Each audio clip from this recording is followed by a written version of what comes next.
que ahora al parecer estamos importando para poder resolver y paliar los problemas de la alimentación mexicana.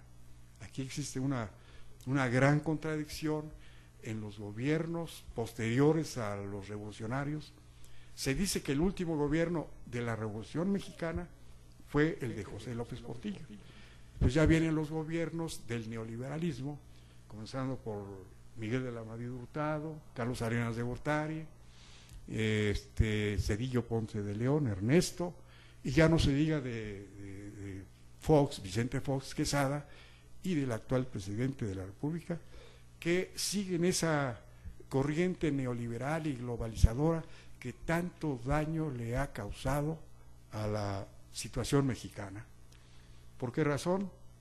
Porque el liberalismo supone la privatización del mayor número de empresas que antes estaban de alguna forma dirigidas en rectoría del Estado en una forma estratégica y prioritaria. En el artículo 25 de la Constitución se incorporó el ordenamiento del pueblo para que la economía nacional fuera ejercida en su rectoría por el Estado mexicano a través de sus gobiernos y establecer las condiciones estratégicas de la economía nacional y las condiciones, las prioritarias. Esto era muy importante porque íbamos a tener no solamente un proyecto de nación, sino una serie de metodologías y técnicas de la administración pública para el efecto de que el Estado fuera óptimo en su producción y en su productividad.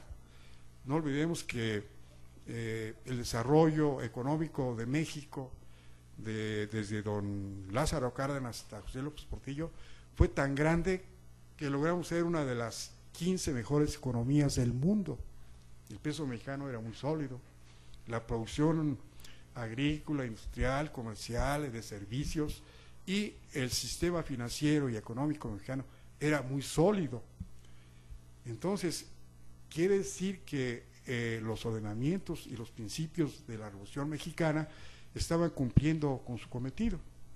Pero llega lo que decíamos al principio, los grandes intereses internacionales de los países poderosos, del imperialismo internacional, de la economía de mercado y del neoliberalismo económico, lo cual supone que las empresas que manejan los estados se privaticen y pasen nuevamente al poder de los particulares, de los empresarios. Sucedió en México. Ha habido amenazas de privatizar el petróleo mexicano, que tanta solución económica le han dado a México. No olvidemos que el 38% de cada peso, o sea, 38 centavos de cada peso, surgen del petróleo y van directamente a las arcas y al presupuesto nacional para resolver los problemas generales del país, que no han sido suficientes para lograr un desarrollo económico por, todos lo sabemos, la intervención de los Estados Unidos particularmente, que no nos han dejado desarrollar nuestras condiciones económicas, políticas y sociales. Por eso es muy importante que volvamos al concepto del derecho social y que para la lucha contra la pobreza, se dice que en México hay el 55% de mexicanos en pobreza. Entonces es muy preocupante, es grave, es alarmante y esto nos hace estar muy cerca de transformaciones hasta revolucionarias. Ya se sienten por ahí algunas especulaciones de que el pueblo está muy herido, está muy lesionado por la acción gubernamental de las últimas administraciones. Veamos cómo hay intentos por privatizar la energía eléctrica. Se privatizaron los campos, es decir, los bancos. ¿Y qué sucedió con la privatización de los bancos? Pues que la economía nacional está supeditada a intereses extranjeros. Españoles, ingleses, americanos, europeos, se han apoderado de los bancos que antes era por lo menos con el 51% de la participación del Estado. Se han privatizado los sistemas de comunicaciones, se ha privatizado un mundo de actividades económicas y se han transferido a los particulares, como Teléfonos de México, que es una empresa sencillamente megatónica, en donde se ganan millonadas de pesos y de dólares para una sola persona. Antes por lo menos era Teléfonos de México como empresa nacional del Estado mexicano, y los beneficios y las utilidades pasaban a poder del Estado, al poder del gobierno y a poder del pueblo, de quien en el origen es el verdadero dueño de los bienes y del patrimonio nacional. Todas estas acciones del neoliberalismo y de la globalización han minado la fuerza del Estado mexicano, y los últimos gobiernos han terminado por privatizarlo todo.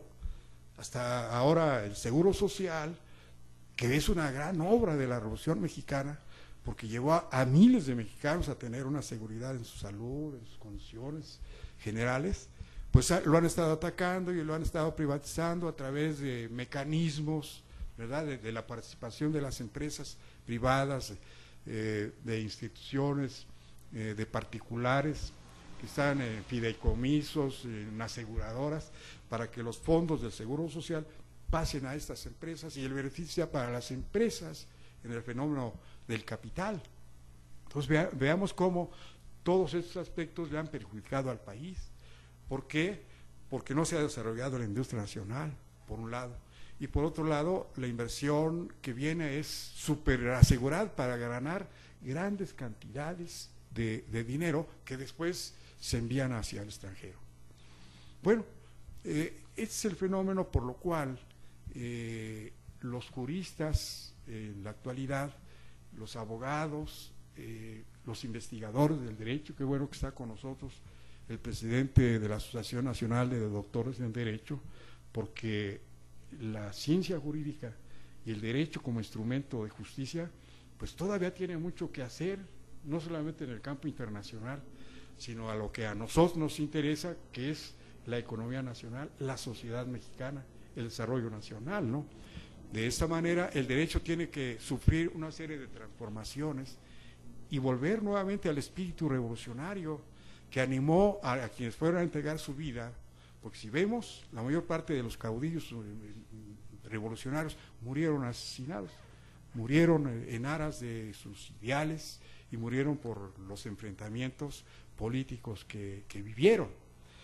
En consecuencia, requerimos de nuevas formas de pensamiento que lleven a las cámaras de diputados y de senadores a representantes populares que verdaderamente representen los intereses del pueblo, porque las cámaras, sobre todo la Cámara Federal de Diputados y de Senadores, está supeditada a una serie de intereses económicos y políticos propios de sus partidos, de sus intereses económicos, y olvidan a la gran masa nacional. Si tomamos en consideración que el 55% de mexicanos viven en pobreza más o menos extrema y un 10% ya en la miseria, entonces requerimos que las cámaras reaccionen y transformen nuevamente a la Constitución General de la República para fortalecer los aspectos económicos y sociales y volvamos a un espíritu nacionalista, a un espíritu revolucionario. Muchos gentes le tienen miedo a la palabra revolución. No, la revolución es la transformación, es el cambio, pero siempre en beneficio de las grandes mayorías.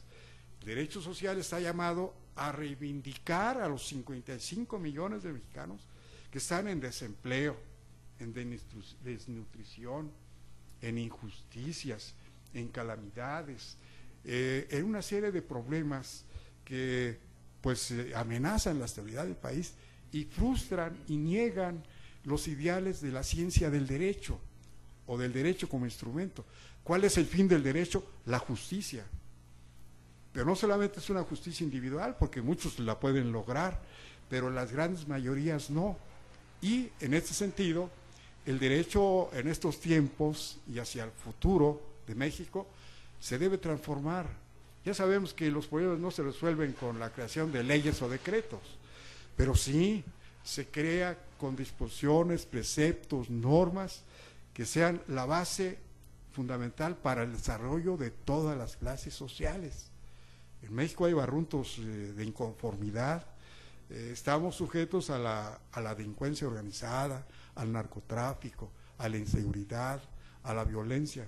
Pues esto no es más que una consecuencia de las políticas neoliberales, de las grandes aberraciones que comete la Cámara de Diputados y Senadores en no irse a la reforma ventral del Estado mexicano.